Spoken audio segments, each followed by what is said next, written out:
Yeah, see, it popped off then. So, nice one, Ben. Stalls it. Of course I'm going to cut that out, because, you know, why not? Okay, kia ora YouTube. Welcome back once again to BMW 1300 GS. And riding around Surf Highway 45 with this beautiful machine. Thanks to Motoculture in New Plymouth for giving us the opportunity to ride this, and of course BMW Motoraad for putting on the demo days this week. So we've had, this is a series of videos riding BMWs, and we've ridden through a whole range that have been available. Today is not a new bike in terms of release, but one I've been wanting to ride for quite some time. So it's the 1300 GS, some people call it the Lego brick, some people the Rhino. It's a bit divisive in the opinion polls, if you like. I think some people love it, some people hate it. You can call it a Vegemite, a Marmite conversation. I actually really like it. It's definitely got presence, if you like. So today, we're going on a massive ride.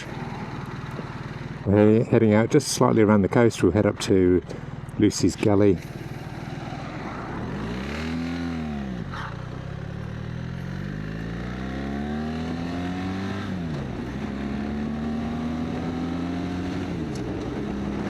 There we are. As I was saying, got a little bit of environment there. You can see it's another beautiful day here.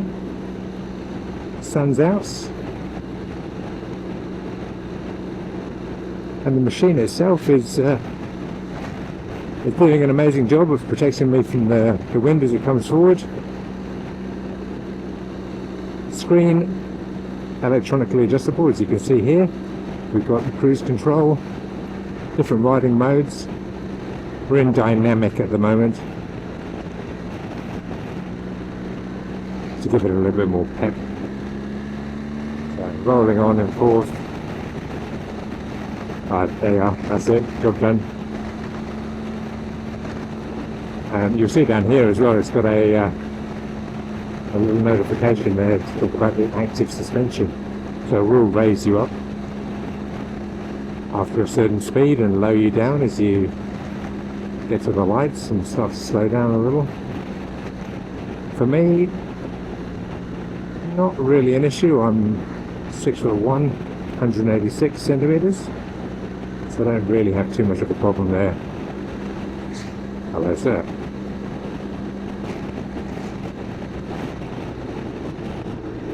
Once again, we're out in a bit of traffic today. Can't win them all. But really for me this is just about how does the bike feel, how does it handle, and I've got to say so far the suspension has been, I don't know what setting it's on in terms of suspension, but it rides over those holes and lumps in the road, no trouble at all.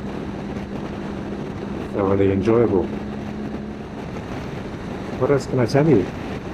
Keyless. It has a key, of course. It's got a key fob with a key on it, but the key is actually being stored at the moment in the compartment just there.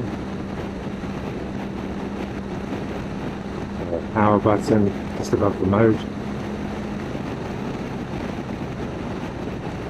and away you go.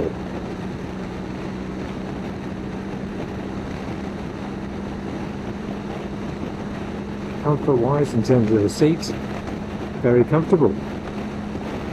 Very comfortable indeed. It's large. We'll step off the bike and have another look in a bit, but I'm sat, I think, right on the back of the rider's seat there. And I think for me that I'm actually happier just a little bit forward than the very back. It's my personal preference.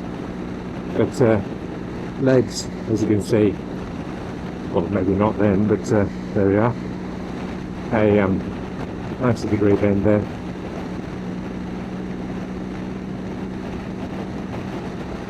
In terms of wind protection and noise that I'm getting from the bike here, I think that the last bike that I was riding that had a adjustable screen was the RT, much bigger screen, and of course because of that cuts out way more noise. Here I am getting the noise. I haven't got my earplugs in when I'm going on a short ride, but it's not offensive in any way at all, and there's no buffeting. I'm not getting beaten up by the wind.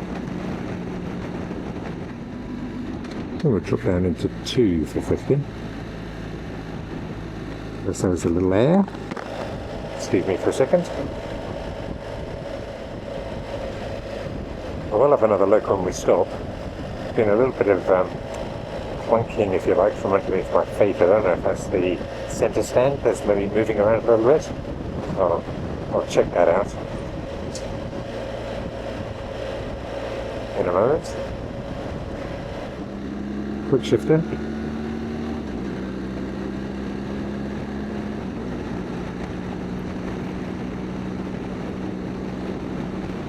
Yep, pretty smooth. Then, no complaints. How about down? Yeah, a little bit more. A little bit more clunky, I suppose, going down than up. I'm not going to blame BMW, I'm going to blame user error. That's all about me and my throttle control, I'll say.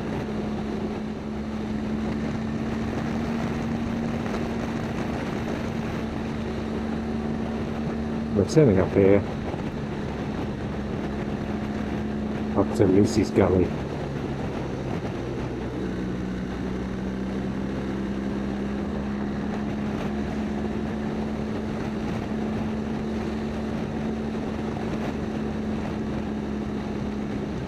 Go.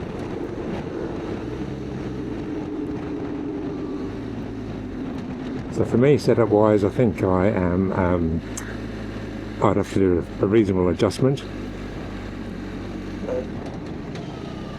but it's set up very well, I think, in terms of the off-road capability and standing up on the bike. So you see the arms out straight in front of me, which would be perfect for standing up on the pegs.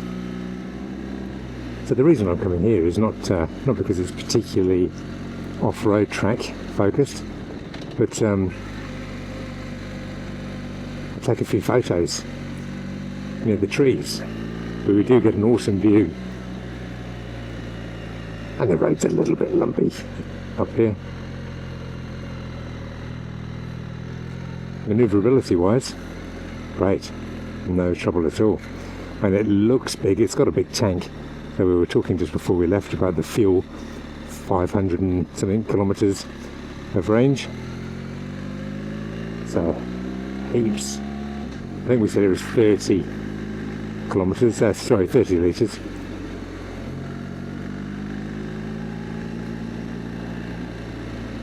So no range anxiety there.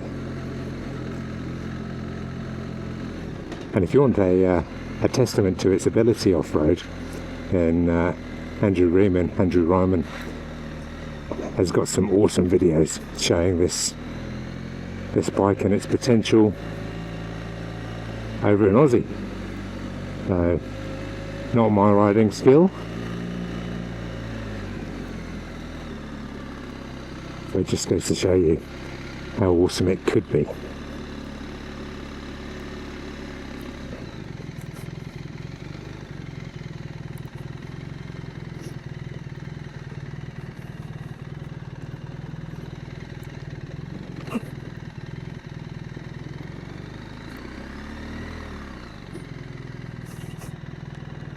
Wouldn't quite be New Zealand bush, would it, without a nappy being in the way. There's the side stand. I'll leave it running for a second. so you can see. And give myself a little air, of course, as well. But there we go. BMW GS A1300, GS A1300.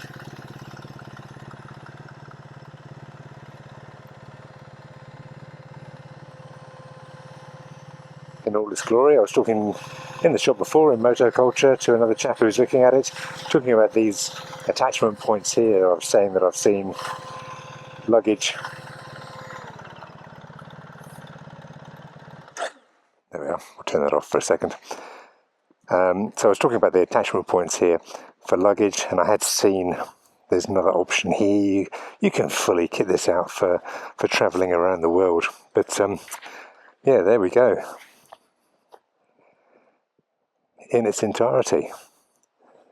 Yeah, I think I'll stick with my opinion. I really like it. I think it's a great bike. See the suspension in the centre there?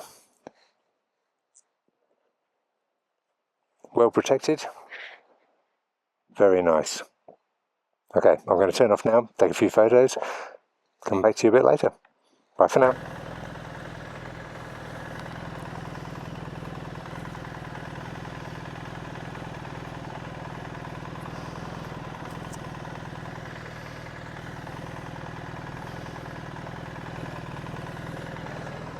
So like I was saying, what a great spot here in Lucy's Gully. Shame about the nappies that have been left behind by some complete mongrel. Come on people, you can do better. One thing to note is I did switch to enduro mode when I was just moving the bike around here, and part of the control system is that it changes the suspension. So it changes the suspension for you, lifting the rear and the front. So I don't know if I'll be able to show you again here. Let me just move that side stand. There we are. I'll pop us into neutral and change the mode. Let's go back to road. There we go. So it's just lowered the back and it's lowered the front. What I might do is I might move up onto the flat. Hill assist, so I'm not touching the brakes at all. Hill assist is stopping me from rolling backwards, which is... So here I am, I'm going to start the bike again. Let's move ourselves into neutral. Okay, here we are in road mode on the bike, and if I change the modes, let's go from road to dynamic. No real change as far as I can tell in terms of suspension there. But if I go from dynamic to enduro, not sure if you better pick that up on the video, but it's just boosted the rear, boosted the front. There's Enduro Pro. No. Dynamic Pro. Lowering the back. Lowering the front there. Look at that. Very interesting. Enduro, back up, and up again at the front, with of course the warning about the traction control, I think it was. So I'm going to go back into dynamic mode. A pro I am not, and we'll head back around.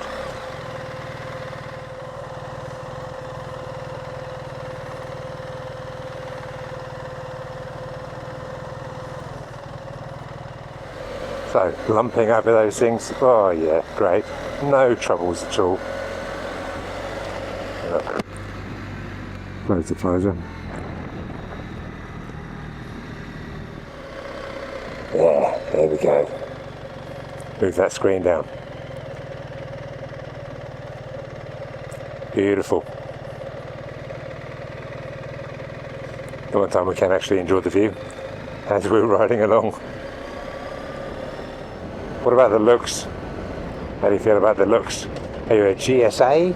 Are you a GS kind of person?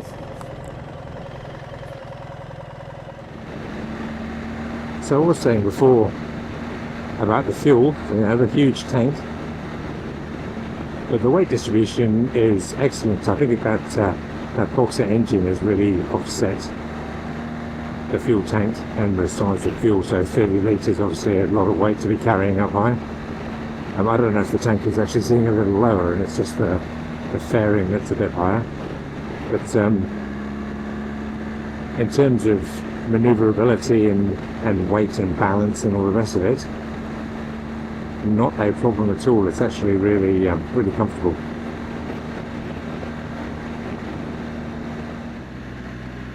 Very enjoyable. I can highly recommend taking one out for a ride if you haven't been on this already. Like I said, this is the opportunity I've had to ride. There have been lots and lots of reviews about this bike already. I'm just grateful to having had the opportunity today.